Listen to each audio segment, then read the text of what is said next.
Welcome back, everyone, to the 9th session of Dungeons & Dragons. 9 episodes, yet quite a bit has happened, all over one task given to you all. As usual, please watch the previous episodes to catch up on what's been happening. Alexandra Bronson, you're both with Rover in Mayor Archibald's office. As expected, Mayor Archibald is starting to lose his composure. He paces back and forth, downing a shot of whiskey. This is catastrophic. Just our luck. As if one infernal portal wasn't devastating enough. Now a second one. He looks at Alexandra and Bronson. I don't know whether to commend or berate you for Camarier's actions. Warding off a group of hellhounds can appear as courageous from some perspectives, foolish from others, but she kept the beast distracted and fought them off for as long as she could. A valiant stand, or perhaps insanity. Either way, she's earned my gratitude. And before long, most others. She was fearless, true, but what does the future hold, Mayor? 2 infernal portals in less than a week? Most concerning. Why are you still here, Rover? I don't know what arrangement you and Archibald agreed on, but you're not needed. There's use for him, I imagine, Alexandra. You're all going to be compensated shortly. Halfway. All of you have a new mission. You have got to be kidding me. You're withholding half our payment because you feel like it? Extra incentive for you all. And I've discovered a promising lead. My scouts prove themselves dependable and worthy of the rank, but this can wait until Camarier is back on her feet. I've been told she'll be fully recovered by the next day. Mayor Archibald retrieves 5 pouches, gold inside. When you say all of us, you mean to include him? Alexandra gives Rover the side eye. But of course, you don't have to work side by side. But if you're all eager to get paid, then... Multiple hands are better than one. I see. Well, thank you, Mayor. I'd best go see Kamara if she's awake. Of course. Farewell to you all. Rover is the first to leave, soon slipping into the crowds outside and disappearing like a spirit. Alexandra is instantly counting out the gold in one of the given pouches. How much coin is in there, DM? You all have a pouch each, including one for Camarier. There's 40 gold in each of the 3 pouches. 120 gold total. Rather generous. Generous? I've seen bounties with higher reward money for half the work we did. Well, we'll collect on the rest of our payments. Once we complete the next job for the mayor, of course. Are you coming with me to see Kamara? You go.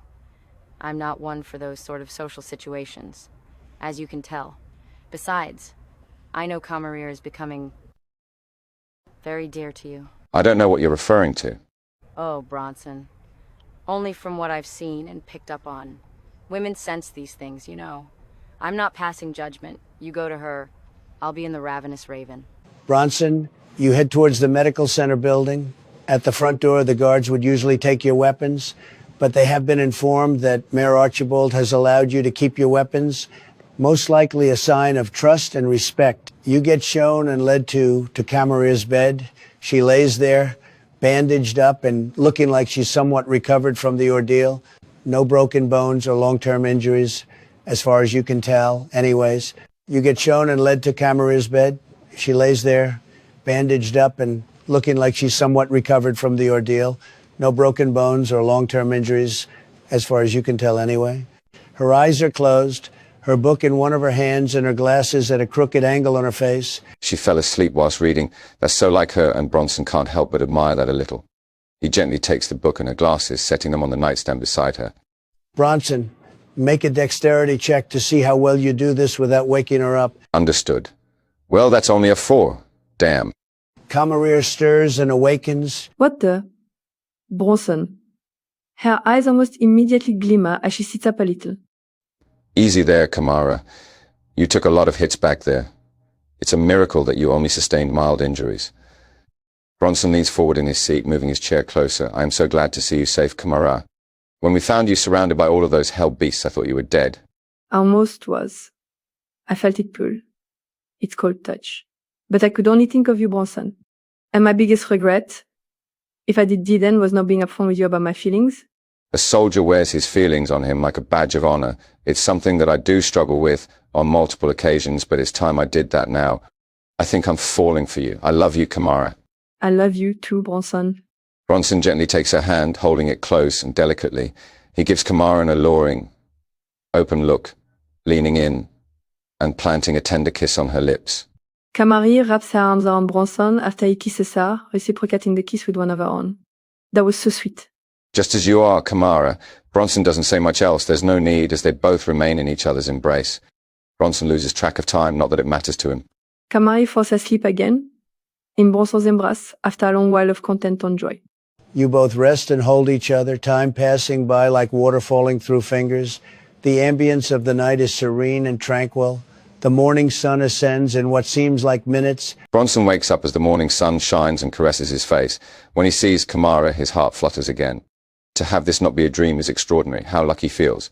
Camari wakes up not long after Bronson, taking his hand as the memories of their confessions return to her from the morning fog in the corner of her mind. The look in both their eyes conveys all they need to know. Camara holding Bronson close again, kissing him deeply. Bronson rests his hand on Kamara's cheek as they kiss, holding her head. As the kiss reaches its natural conclusion, Bronson kisses Kamara on the nose as a little cute gesture. Camari chuckled before gasping and turning her head, sneezing twice. She blushes slightly, covering her nose. Maybe not on the nose next time, Bronson, despite how cute I find it. Bless you, Kamara. And understood. You both gain the benefits of a long rest. After breakfast is brought to Camarier and she shares it with Bronson. Camarier gets informed of what happened as Alexandra, also fully rested, rejoins you before heading to the mayor's office. This is later on in the day, of course. Mayor Archibald is already having another conversation with Rover as you all get brought further into the main room. But with my connections and your influence, we can get this done quickly before the bad situation becomes even worse. I've already said that. I'll think it over. Camarier, good to see you up and at 'em. Please sit. Your mission awaits. I see the assholes already here. Like a mosquito. Never needed or liked, yet you linger and pester constantly. It's almost a travesty. The comparison is unneeded and pointless, Alexandra. Besides, even mosquitoes have some semblance of manners. You do not. I find that a travesty. Enough you two. I will keep this brief. You're to go north and up the Small Teeth Mountains. Further off to the side of the main path, there seem to be a pack of hobgoblins, bugbears, and wurgs. They've set up a base of operations over an infernal portal that hasn't closed. It's been active for days. Apparently, they're drawing power from the portal itself. If this is true, then this is crazier than anticipated. Slaughter all of them and try to find a way to close the portal. That's it. And our payment? I want double what we got yesterday. Alexandra, roll a persuasion check. 17 plus 3. Dirty 20. Very well. But not until you return with proof that the job is done. Not before. Glad you finally listened to reason. Good day. With that, I suppose it's time to start stocking up and preparing for the long trip ahead. Or you would start to, but Mayor Archibald stops you all before you head out the door. There are 3 horses waiting for you in the stables. Don't say I never give freely. That is most appreciated, Mayor Archibald. Thank you. Now, time to shop and prepare for the journey ahead. All right, everyone, you're outside and ready to prepare for your next adventure. Whether it's potions or weapons, you can explore Presthorpe to shop for it. So what do you wish to do? I still have my greater healing potion. Maybe some new armor would be appropriate, as long as it's light armor, of course. Camarier, ils ont profit, j'ai envie de me dire, mon ravi. I don't need any armor, I have spells. Best to stock up on extra potions, though, since I can't really heal. While Camarier can, it's still best to be over-prepared, rather than the opposite. Agreed. Let's go and procure some potions then. So you all have roughly 120 gold between you all. Standard healing potions are 30. They're usually 50, but I changed the price to 30 since the beginning of the campaign, just so everyone's aware. So you'll be able to buy 4 healing potions between you all. I forgot that barbarians get unarmored defense. So I could keep my shield and sell my armor if I wanted to. Maybe I could get a new crossbow for a similar price. Let's look around and explore and find a blacksmith shop or something similar. You can do 1 perception check roll with advantage as a group, or 2 of you can roll individual perception checks without advantage. My perception bonus is quite high, so shall we do a group roll and use my bonus? I'm fine with that if everyone else is. I concur. Go for it. Kamara, may I have a bardic inspiration, please, before I roll? Of course you come, Bronson. Camari does a slow tune, her flute emanating inspirational magic as she speeds up the tune with ease, giving Bronson a sweet smile as the magic soon dances around him. Bronson reciprocates a smile with one of his own. So perception check with advantage. 13. Plus inspiration 4, 17 total. You all wander and explore the streets, your search leading you to a building near the market square. There is a sign displayed above the main door, Armored Saints. From the looks of things, you get the feeling that this is a weapons business. As you all head inside, the scent of burnt metal and tobacco greets your nostrils.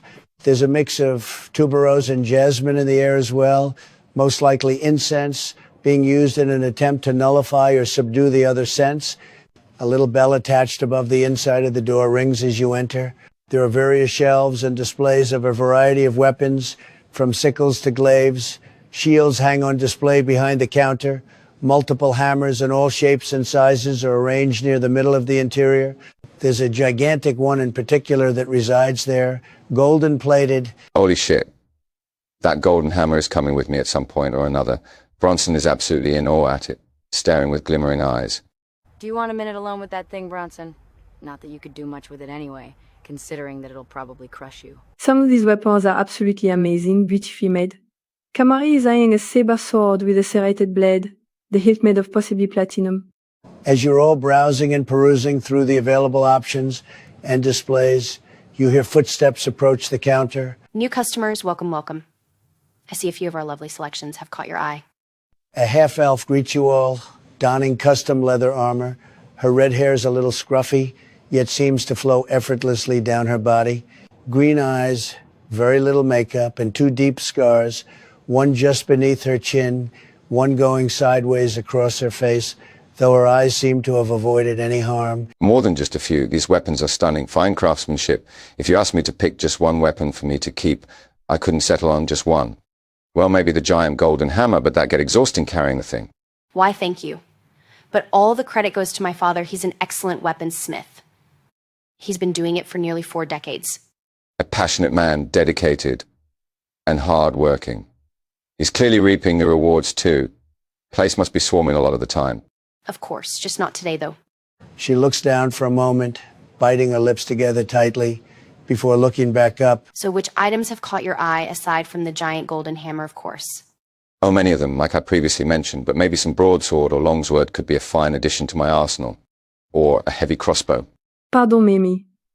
But are you alright? You seemed off for a minute there. Me? Of course. Just thought I needed to sneeze, but I was mistaken. Nothing to worry about, I assure you. Kamari would do an insight check, just to be sure. 15 plus 4, 19. Her glossy, shifty eyes, frequently licking her lips, tense shoulders, tight jaw. She's definitely troubled about something. But whether she's willing to divulge the cause is another matter. Please, I know something's troubling you. Is it something small? Or much more serious? Me and my friends here are no strangers to danger.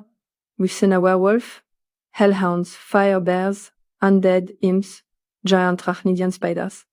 And live to tell the tale. All of those monsters we've slain. Viciously. Camerier, roll a persuasion check, please. 10 plus 8. 18. Well, I suppose I can't rely on luck alone. Very well, it's my father. He's gone missing. Vanished without a trace. Something tells me that he's been forcefully taken. By whom, I don't know. But I know that he wouldn't up and leave this place for me. Well, does your father have any enemies? Competition? No, nothing like that. Otherwise, I would have a potential lead. What more can you tell us about him, miss? Sorry, I haven't even given you any names. My father is Jordan. I'm Ghislaina. Bronson introduces himself, Kamara and Alexandra, before Ghislaina continues. Jordan loves his work and family. Although he did take a heavy hit, rather we both did, after Mother died a few weeks ago. Father took it the hardest. Didn't speak to anyone for days. He shut himself away and kept to himself and his work, rarely eating even when me and others brought him portions.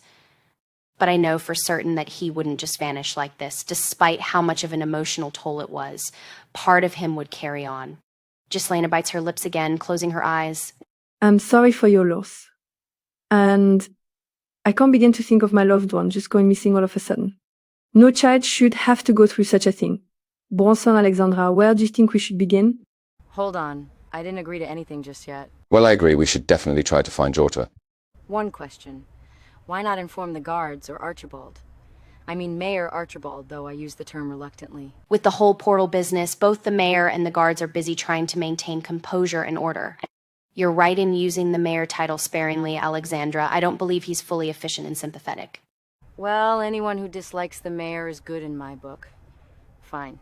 Let's try and ascertain his whereabouts. Thank you, all of you. Should you manage to find and bring my father back, I'll ensure that you're all heavily rewarded. Thank you, Ghislaine. Before we set off, let's return to the matter of purchasing one of these immaculate weapons. Do you buy any weapons or armor from people by chance? Trade them? My father always refused to buy things from customers, but I don't see the harm as it's a returned investment of sorts. Excellent. How much would you give for my armor by chance? It's still in great condition despite the amount of battles it's been in. It's in great condition, yes. Breastplate is worth a fair bit of gold. I can give you 200 gold for it. Well, how much is it actually worth? More than 200, surely. Its worth is higher, but I won't buy it at its full price. I need to recoup my spendings and make the gold back somehow. 200 gold is a fair trade-off. You have a deal, Ghislaine. A pleasure, Bronson. The exchange is made and done. I do, believe it or not, have something just as powerful as a weapon that can enchant metal blades to a small extent. I would be willing to sell it to you, or if you get my father back, I'll give it to you free of charge. And what sort of enchantment are we dealing with here? An elemental rune. Place it on a weapon with a metal blade, and it grants magical elemental damage. Add that on top of any of the usual damage dealt with the blade itself, and you'll be wielding a heavy hitter. And you can choose from 2 different elements, switching between them at will. Holy shit, that sounds so goddamn awesome. Doesn't it just? If you wish to buy it, it'll be 280 gold. 280. Oh my gods. I can afford it thanks to the gold I just acquired from you, with a little more from the others as well. Why not wait until we find your Dr. Bronson? If we can find him, we've got no leads. I'll leave it for now, thanks, Ghislaine. Of course. I'll still be here, should you change your mind. And I wish you all the very best of luck finding my father. So shall we go and buy some potions at least, guys? Oh, definitely. To save a bit of time, how many potions do you all wish to buy? I'll purchase one for myself. Can I try and haggle for 2 potions for 50 gold? Sure thing, Camerier. You know what to roll. That's a natural one. The shopkeeper seems very insulted that you even attempted to haggle. They add on 20 gold to the total. 80 gold for 2 potions now. Si est un putain de chic camarier, c'est under her breath. She asked Bronson if he can ship him, please. No problem. Bronson provides Kamara with the full 80 gold. Tellement adorable. Tellement mignon. Thank you, Bronson. Camara gets 2 healing potions on top of her greater healing potion. Anything for such a beautiful lady. Bronson will get 4 healing potions. Camara blushes a little, resisting the temptation to kiss Bronson then and there. If that's everything you wish to do in town, we can head down to the stables. Everyone's nodding, so off to the stables we go. As you head on out through Presthorpe's main exit, you all spot the stables, roughly 300 feet away. 3 riding horses have indeed been left for you all to mount and have. You sort things over with the stable hand and head off after receiving some saddlebags with horse provisions and brushes in them. So you're all heading northeast towards the mountains. Before we all do our usual rolls and checks, can you all please make animal handling checks? Camara give bardic inspiration to Alexandra. She has a feeling Bronson will be okay with the horses. Why, thank you. Even with that, I only got an 8. Damn, only a 6. 19 total. Camerier, roll a strength or dexterity saving throw. You too, Alexandra. That's an 18 for my dexterity saving throw.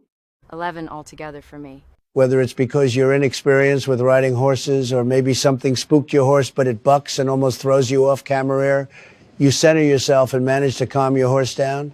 Alexandra, you have a similar experience. You just barely managed to stay on your horse. Although that in of itself proved quite a challenge as your horse thrashes and moves in different directions rapidly as it tries to throw you off. Even though these horses are somewhat domesticated, they're still not used to being handled and ridden on by different people.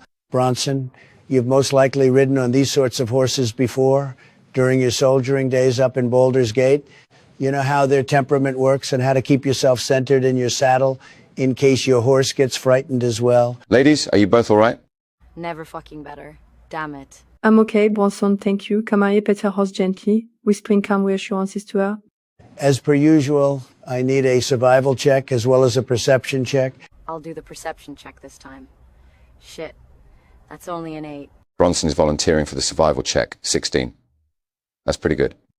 Alexandra, you're too preoccupied trying to regain your bearings to survey the surroundings and keep a lookout for potential threats. Bronson, as before, your experience navigating the wilderness throughout most of your training, learning the essentials, you direct everyone confidently. You all make pretty good time, traveling a good distance within 4 hours. As you stop to rest briefly on the outskirts of the Wildath Woods, the horses being given nourishment and water, you see a hooded wagon being ridden out of the outskirts of the forest. From the back of the wagon, a thick liquid trickles onto the ground, leaving a slightly inconsistent trail. What is the liquid in question, DM? Please roll a perception check to get a better look at it without risking getting close to the wagon. Very well. That's 23. Rapidly dripping from the back of the hooded wagon is a mix of blood, viscous oil, and possibly excrement. Gross. Kamari tells the others this before gripping her horse's reins. Who's up for following it? No ordinary traveling car would be leaking those things. Well, I was going to suggest that we catch up and tell them about their leakage. Alexandra says that dryly, her sarcasm evident in her voice. Fine. I suppose we can find a good place to rest in future whilst we're at it. Bronson ensures his horse is ready before climbing on. Let's be sure to keep a safe distance and be as quiet as possible. The sun is almost finished, descending below the horizon as you all begin to tail this ominous wagon. Everyone make stealth checks, please. Camarere, if you use bardic inspiration, then you'll risk getting spotted. Understood. No bardic inspiration. 18. 13 for me. That's 10. The rider of the wagon, who's also hooded, maybe checks their surroundings once or twice, but doesn't seem to pick up the pace. For roughly half an hour, this wagon travels for eventually traversing through an open field and to a lone farmstead. The wagon comes to a stop outside of the barn. The hooded rider rips off the tarp covering the wagon, revealing corpses, dozens of them. From the barn emerges a pair of goblins dressed in improvised armor, one wearing necklaces made of bones. The goblins begin dragging the bodies into the barn, a thick track of liquid staining the ground. Let's hitch the horses close by. We proceed on foot now. So, what's the plan? Do we have a plan? Find out what these goblins are up to with these bodies. Why are they rounding up so many? I thought goblins just loot their victims after they killed them. Why keep the entire body? Excellent question, Camarera. Let's get some answers. I can try and sneak her. Try and find something useful for finding out what is going on here. Meanwhile, Bronson and I could maybe prepare a distraction, just in case things go sideways. I could possibly forge and prepare some traps. I know a few things from my training days. As long as we're all very quiet. Of course. So it's settled. I'll sneak in and try to unearth more on whatever's going on. Alexandra and Bronson, you prepare a distraction and trap for the goblins. Something tell me that there's more of them in there. DM, I'm going to quietly cast Enhance ability on myself. Cat's Grace specifically. So I now get advantage on our dexterity checks. And our roll start with advantage. 19 total. Excellent. Camarere, you whisper the spell before proceeding to sneak in whatever direction you wish. Camarere, Bronson, where are you both setting up traps? If you're going to set anything up in the vicinity, I'll need stealth checks from you both first. Bronson would like to get something prepared within the vicinity, maybe somewhere slightly closer. So stealth roll it is, 14. 18 total for me. And where would you like to start making your preparations? Any ideal area, Bronson? Is there anything about goblins I can exploit? Are they gullible? Easy to anger? Roll a straight-up intelligence or wisdom check, Bronson. Wisdom, 17 altogether. Bronson, you set your mind back to your training days and all that you were taught about goblins. Commander Lucar taught you many things about them. You know that goblins often have short tempers, and they are more easily provoked than individuals of most other races. They often found it difficult to overcome this short fuse and had a sense of greed that made it difficult for them to act altruistically. Individually weak, they gather in large numbers to torment other creatures. Goblins primarily worship Maglubiet, the god of war and rulership. Goblins and hobgoblins alike see him as a fearsome, powerful figure, and they worship him out of fear rather than adoration. They believe their spirits join his army in the plain of Acheron after death. Bronson has a beautiful, elaborate plan. It could all go horribly wrong, but what's life without indulging in risks? Camarere, how are you proceeding? I can give you a rough layout of the area, if you wish. A layout of the area would be most appreciated. Please, DM. No problem. You have the barn roughly 80 feet away, two goblins carrying the bodies from the wagon into the barn. The wagon itself is about the same distance. To the right of the wagon is a dilapidated farmhouse. Obviously, the goblins doing, judging from the brutality of the damage. The short, dry stone fence encircles both the barn and farmhouse. You're hiding behind the fence currently. You can sneak your way closer to either building so long as you're extremely careful. In which case, I'll use the stone fence as cover as I sneak my way closer to the barn, even if it means going on the long way. Very well. Slowly sneaking around towards the barn, hiding, crouched behind the stone fence. You hear two voices engaged in a discussion with each other. Camerier, please roll a perception check to focus on the conversation, should you wish to eavesdrop. That's only a 9. Camerier, you make out a few words, mainly not enough bodies, despite the fact that's mainly it. Do you want to keep sneaking towards the barn? Can I pick my head up, try to see what's going on now? As carefully as I can, evidently. Make a dexterity check. Camerier. With advantage because cat's grace. Natural 20. Plus 3. Very well done, Camerier. With your agility and grace, you cautiously peek out from the fence. You see that the wagon is already halfway empty. You can smell the pungent, disgusting sense of excrement, blood, and oil. The hooded wagon rider is just inside the barn, drinking from a flask. Can I use minor illusion to create some African whispers around the side of the barn? 3 to lure the hooded rider away from the front of the barn. You can cast it up to 30 feet to his left. Once the pair of goblins pass by, there's no vocal component for the spell, so you can cast it silently. I'll do that. I'll also sneak over the fence and against the side of the barn once the rider is looking the other way. Understood. You cast the cantrip, the rider seeming to look around, hearing these infrequent whispers. He turns away as you move the center of the whispers. Going off of your previous rolls, you vault over the fence and press your back against the side of the barn after taking cover there. The rider attempts to investigate the noises. Even after a few more tense seconds. Camerier sleeps inside the barn once no one is looking at the barn entrance.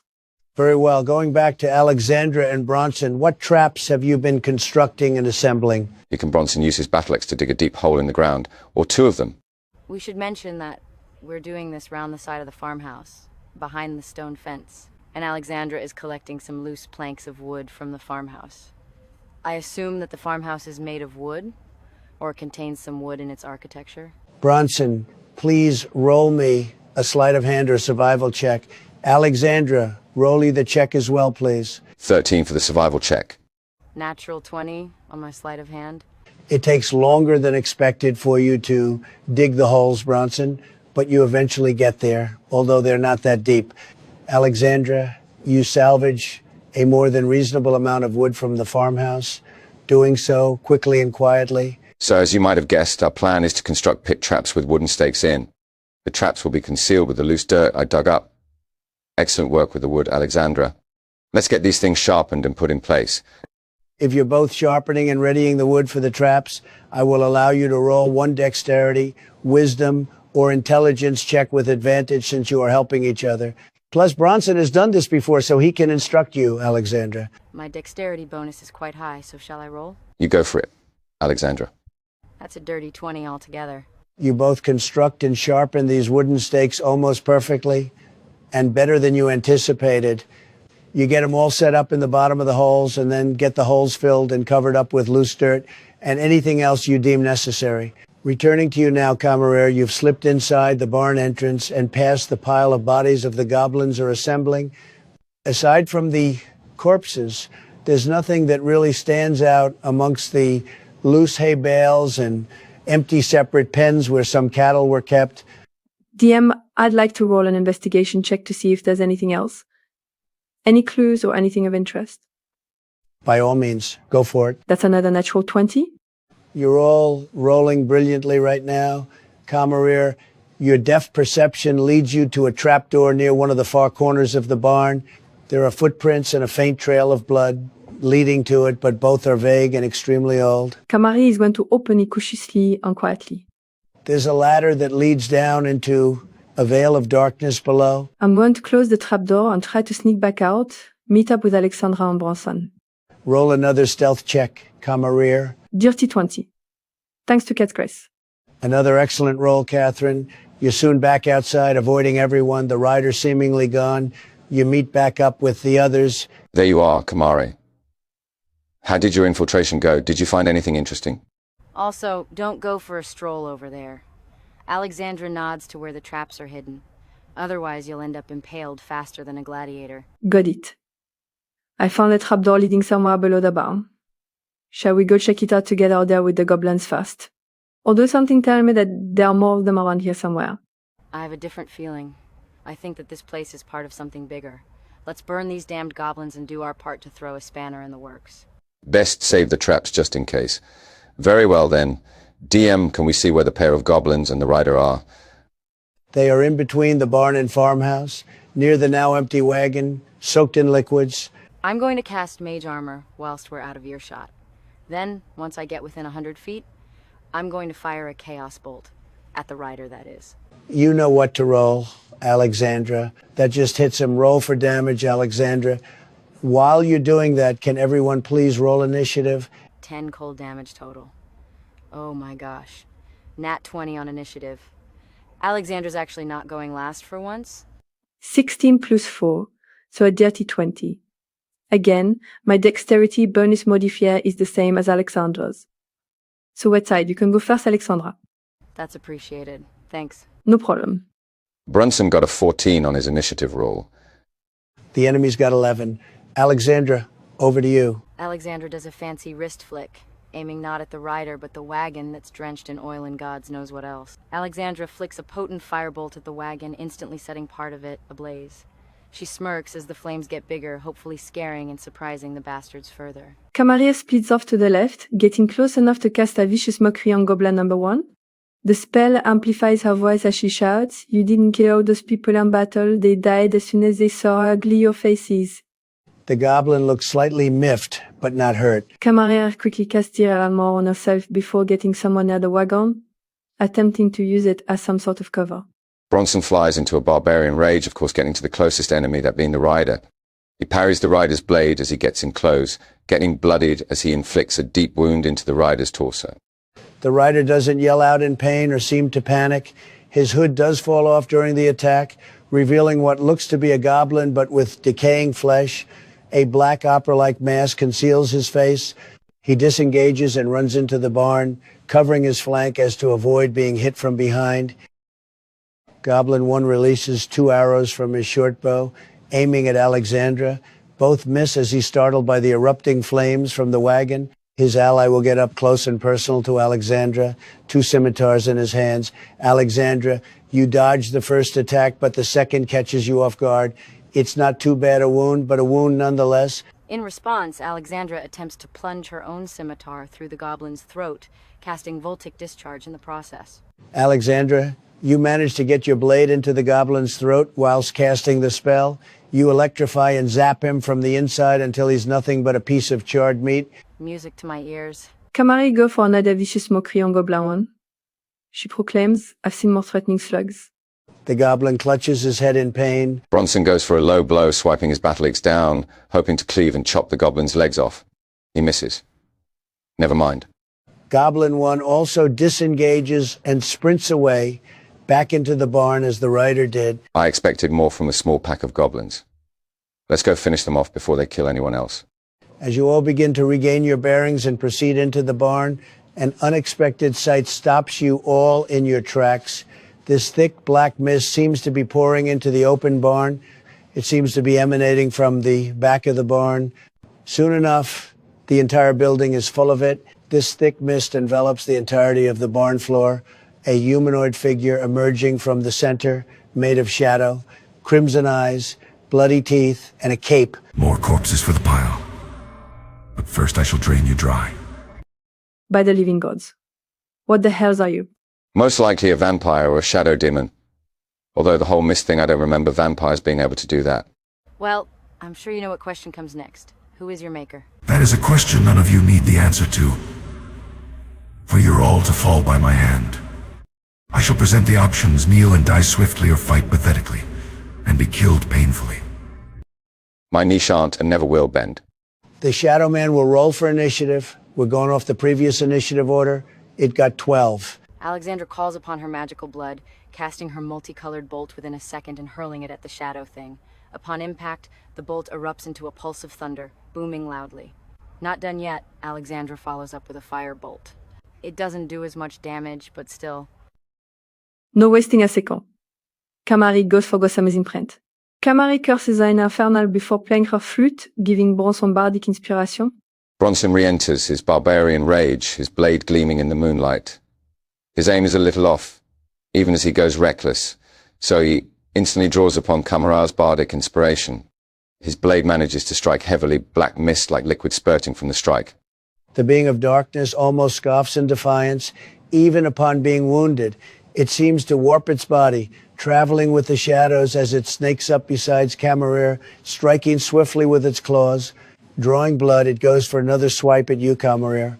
It breaks through your ethereal armor, slashing deeper into your body this time. It then disengages, the shadows warping and circling around it like a force field. Alexandra goes for a hold person spell, attempting to bind this thing with enchantment magic. The creature shrugs off the enchantment spell, refusing to succumb to the magic. Damn it. Well, Alexandra summons her tempestuous winds to move back safely. Pressing her hand against her wounds, Kamari performs un triste cast band spell on this enigmatic creature. The creature almost manages to shrug off the spell, but the magic seeps around it, coating the shadows, washing over the creature like a tidal wave.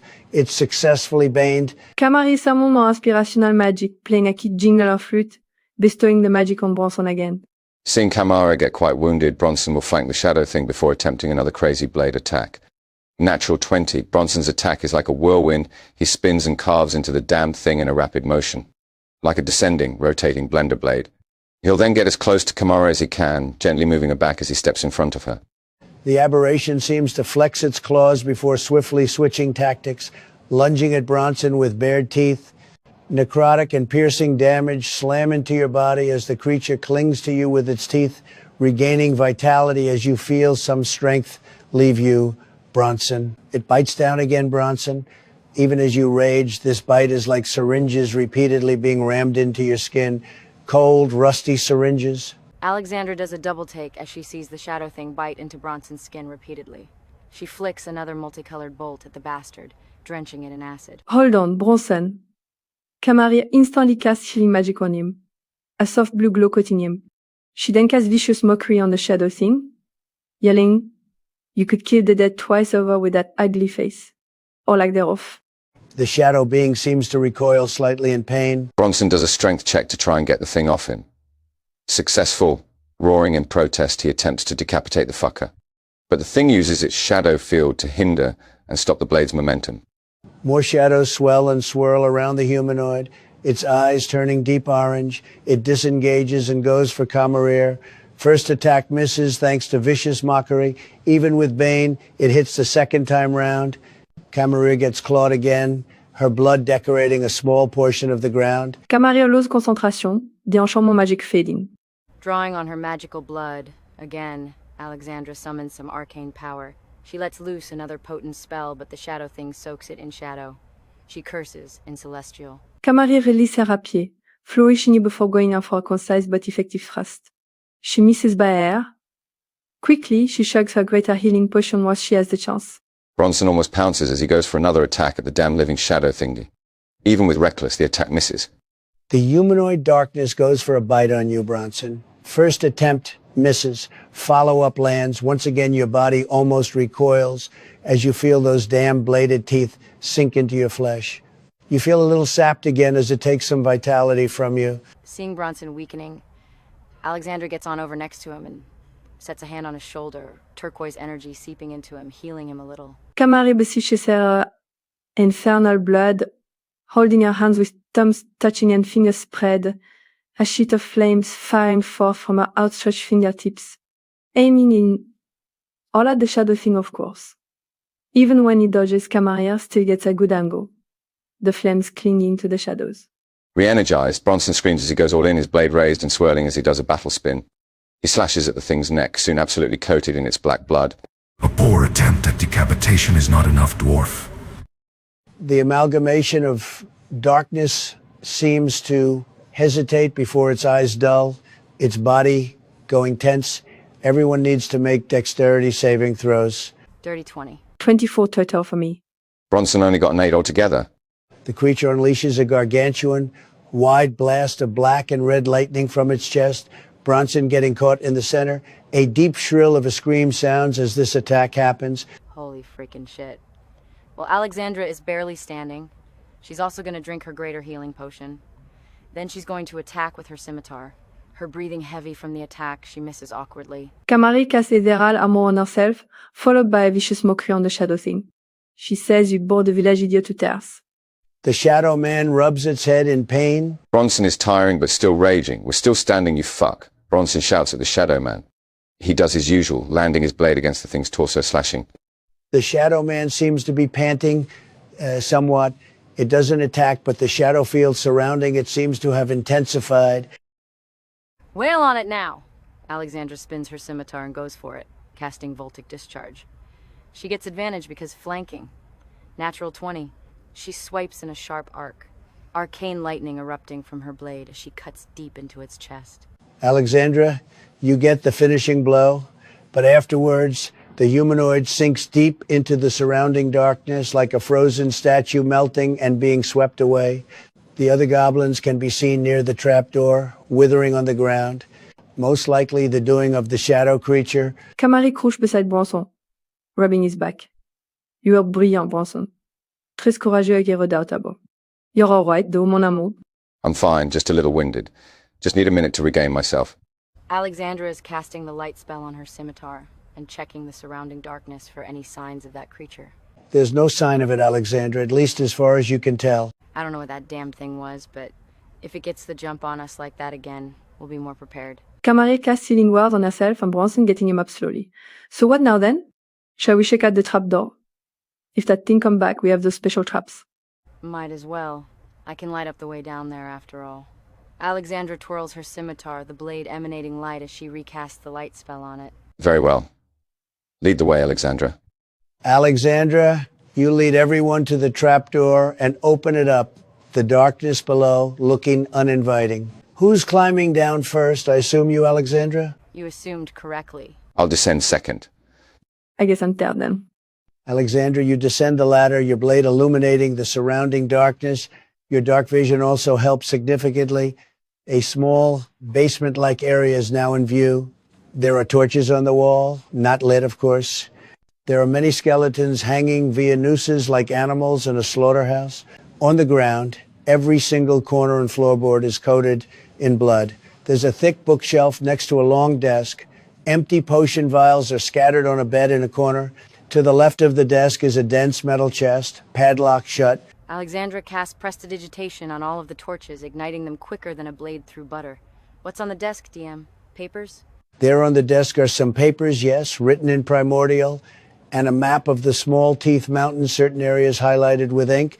A small bag of ball bearings sits near a candle. I'll take those papers and map.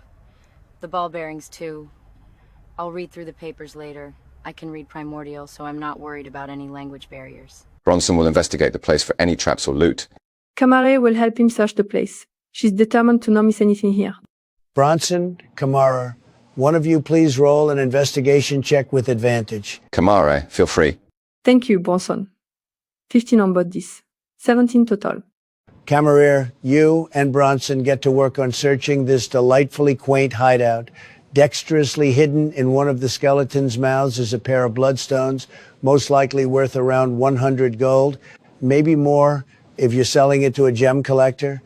Leaning against the chest is a viola, probably from one of the skeletons. In front of the chest, you spot something dangerous, a magical glyph trap. It will go off once someone steps onto it or into its vicinity. Roll an Arcana check to discern what spell it contains and what damage it does. 14 for my Arcana check.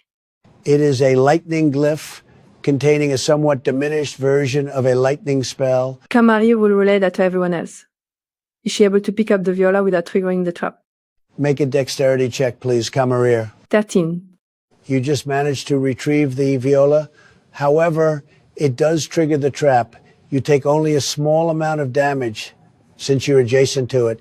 You take 7 lightning damage as you get partially zapped. Compared to the shadow thing, that was a mere tickle. Can Kamara try to break the padlock with her rapier? Please, Kamara, allow me to do the honors. By all means, Bronson.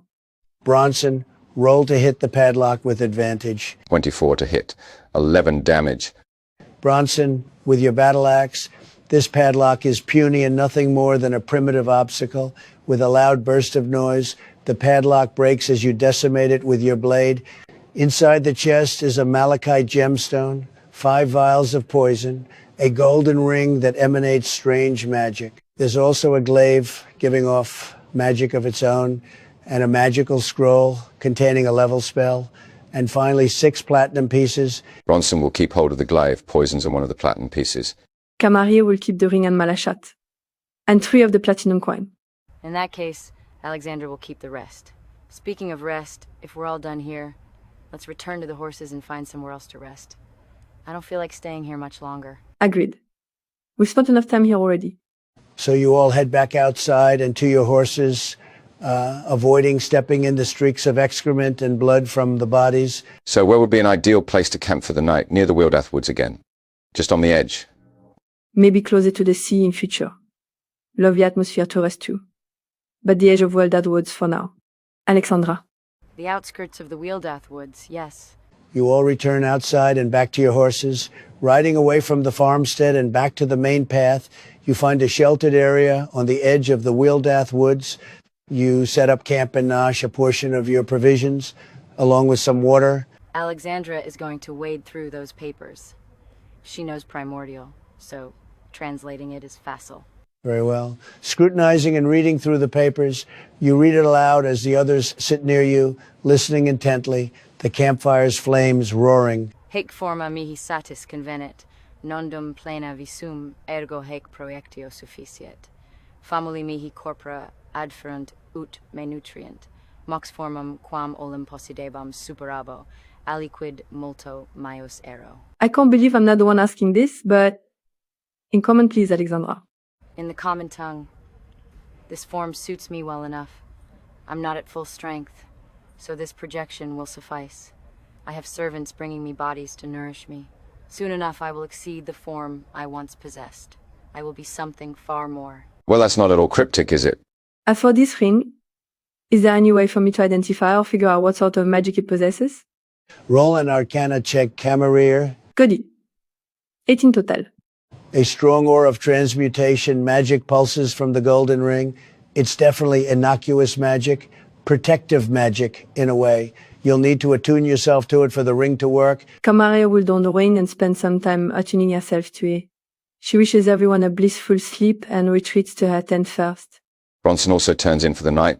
Alexandra wants to find out what spell this scroll contains. I'll need an Arcana check, please, Alexandra. That's only an 11. Damn. It's definitely evocation in terms of magic type. Aside from that, you're unsure as to what the spell is. Okay then. Alexandra will also go to sleep after going into her tent. You all rest well aside from Alexandra. Alexandra, you toss and turn in your bedroll, sweating heavily. You're in a realm of darkness, nothing but a dimly lit sun and black, sludgy water. Beyond the horizon, there's only more bleak darkness. Your body shivers as you're being observed. The sludge-like water goes up to your knees. You're wearing your nightwear. No armor or weapons on you. Your magic feels distant somehow. The eyes on you soon manifest. A swarm of black and red mist sweep across the water, and a single purple eye forms in the center of the mist. Holy freaking gods. What is this and how the hells do I escape? Alexandra approaches the eye cautiously, her bare legs wading through the endless black river. Owner of my vessel, you now possess a fragment of me. In your possession you have opportunity. What the hells? Who are you and what do you want? It's not about what I desire. Rather, it's what you crave. I see into your soul. I feel your longing to be back at full strength. Power. I can give you more power than you can scarcely comprehend. Don't insult my intelligence, and I'm not interested. Send me back. How about revenge? I know who sold you out. I know who cast you out. Do you not want to make them squirm and kneel before you, just like the gods do to others? You can be a god of your own design. Alexandra's breath catches. I knew it. You seek to ascertain power. I can grant it. Swear allegiance to me. Obey my every order, and you will gain it all. Who are you, though? If you're asking me to devote myself to you, I should know your name. Formerly, I am Aoev Hodro. I'm flattered. Well, Ayev Hodro, what if I want to sleep on it? This is a monumental decision, after all. Indeed it is. Very well. You have until you fall asleep next. Until then, when you wake shortly, you'll receive a little sample of my gifts. Most kind of you. Appreciate it. Within a second, Alexandra, the realm you're in collapses around you. Your dreams are plain and quiet afterwards. All right, everyone, you all reach level 5. One of the most significant level ups, if I'm not mistaken. We will end the session there. You can all do your level ups before the next one. Thank you.